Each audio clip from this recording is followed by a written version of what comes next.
बिस्मिल्लाहिर्रहमानिर्रहीम। अस्सलाम वालेकुम व्यूअर्स, उम्मीद करती हूँ कि आप सब खैर खैरियत से होंगे। और आज आप देख रही हैं कि जो रेसिपी मैं बनाने जा रही हूँ वो हंटर बीफ की है। तो सबसे पहले हम जो है हंटर बीफ बनाने के लिए जो गाय का बोनलेस मीट है वो चूज़ करेंगे। उस शॉप में मैं आई हूँ जहाँ से हम जो गोश्त है वो ख़रीदते हैं। और ये मीट वन इस शॉप का नाम है। दुबई में जो गोश्त मिलता है यहाँ पे काफ़ी बेहतरीन क्वालिटी में मिलता है। तो यहाँ पे मैंने उनसे पूछा तो उन्होंने कहा यहाँ पे सारा जो बीफ है बोनलेस का जो भी पार्ट चाहिए आपको वो मीट पड़ा हुआ है, तो आप चूज़ कर लें। और यहाँ पे मैं देख रही हूँ जो काऊ का मीट है बोनलेस जो मुझे चाहिए हंटर बीफ बनाने के लिए। तो ये मुझे जो पीस है वो बेहतरीन लगा। तो इसका वेट है जो इस पर लिखा हुआ है 1200 ग्राम्स से थोड़ा सा ज़्यादा है। तो इंशाल्लाह मैं रेसिपी बनाऊंगी तो आप 1 किलो का हिसाब रख के तो वो आप बना सकते हैं। तो यहाँ पे साथ चांपे देखें आप माशाल्लाह से साफ़ सुथरी नज़र आ रही हैं, बड़ी प्यारी लग रही हैं। साथ कीमा लिया मैंने। तो इंशाल्लाह जल्दी ही विज़िट करवाऊँगी आपको फुल शॉप का कि यहाँ पे और क्या क्या मिलता है।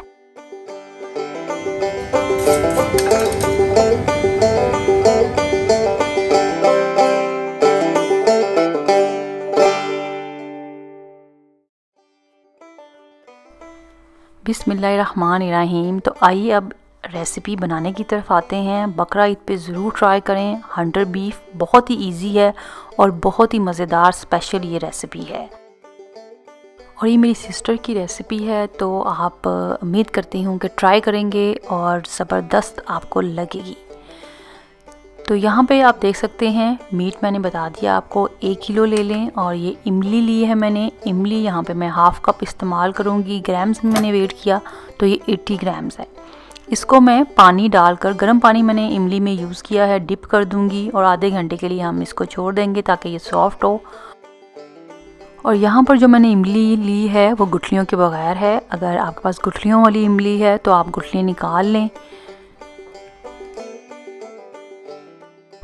और यहाँ पे आप देख रहे हैं बोनलेस बीफ जो मैंने आपके साथ मिल के बाई किया था मीट शॉप से। तो माशाल्लाह से ज़बरदस्त और बेहतरीन मिल गया है। तो हम अब इसको कांटे की मदद से इसको हम प्रिक करेंगे अच्छे से, जैसे कि आप देख रहे हैं, ताकि जो हम इसमें स्पाइस वगैरह डालें, सिंपल सा स्पाइस है तो वो अच्छे से इसमें जो फ्लेवर है वो दे सके। और आपने ये रेसिपी फुल देखनी है ताकि कोई भी आपका स्टेप मिस ना हो और आपकी रेसिपी बेहतरीन बन सके। यहाँ पे आप देख रहे हैं मैंने पतीली ली, उसमें मैंने मीट ऐड कर दिया है। और ये इमली का जो जूस है वो मैं सीम में छान रही हूँ ताकि जो स्किन है वो भी हम इसकी निकाल लें। पानी आपने इतना डालना है कि ये पूरा पीस उसमें डिप हो जाए। काली मिर्च का पाउडर है 1 टीस्पून इसमें नमक जाएगा, यहाँ पे जायका है। और इस टाइम इसको हम उबालने के लिए रख देंगे। हाई हीट थी, इस टाइम मैंने लो की है। ये देखिए पक रहा है और ढक्कन दे के अब हमने इसको पकाना है।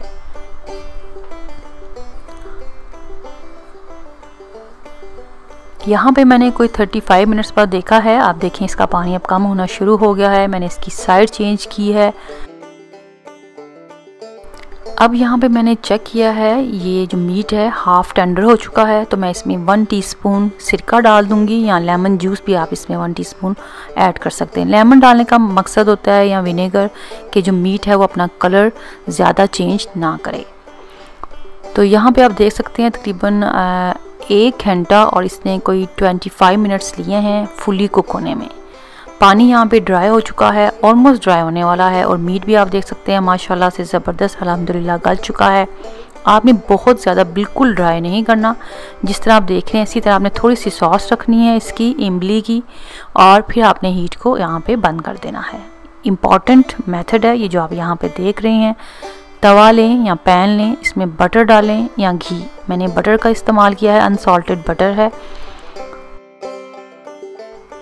और बटर लगाने के बाद इसको हम सारी साइड्स पे अच्छे से सेक लेंगे कि इसका गोल्डन सा ब्राउन सा प्यारा सा कलर आ जाए जो इसको ज़बरदस्त फ्लेवर देता है।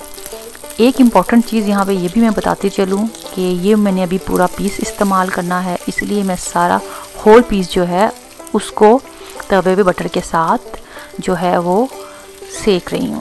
आपने अगर पूरा पीस नहीं यूज़ करना तो आप हाफ़ पीस करें इसका या थिन स्लाइसिस करें और उसको बटर या घी लगा कर आप सेक सकते हैं। फ्रीज़ भी कर सकते हैं इसको और पीसीज में काट कर आप फ्रीज़ करें और थोड़ा सा पीस निकाल लें, उसको बटर लगाएं और तवे पे जिस तरह मैंने उसको पूरा अच्छे से हीट दिया है वो आपने उस तरह करना है।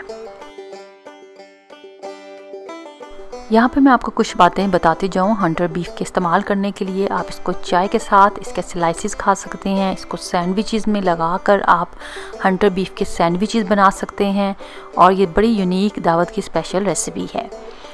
ये देखें यहाँ पे जो सॉस मैंने आपको बचाने के लिए बोली थी वो मैं ऊपर से इसको लगा दूंगी, जिससे ये बहुत ही ज़बरदस्त फ्लेवर देगा।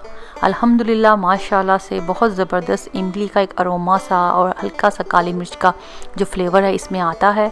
ट्राई करें और मुझे बताएं कि ये रेसिपी आपको कैसी लगी। मुझे दुआओं में याद रखें। आप सब अपना बहुत ख्याल रखें। मेरे चैनल को देखते रहें, सब्सक्राइब करें, कमेंट दें, लाइक करें, फैमिली फ्रेंड्स में शेयर करें। Thanks for watching. अल्लाह हाफिज़।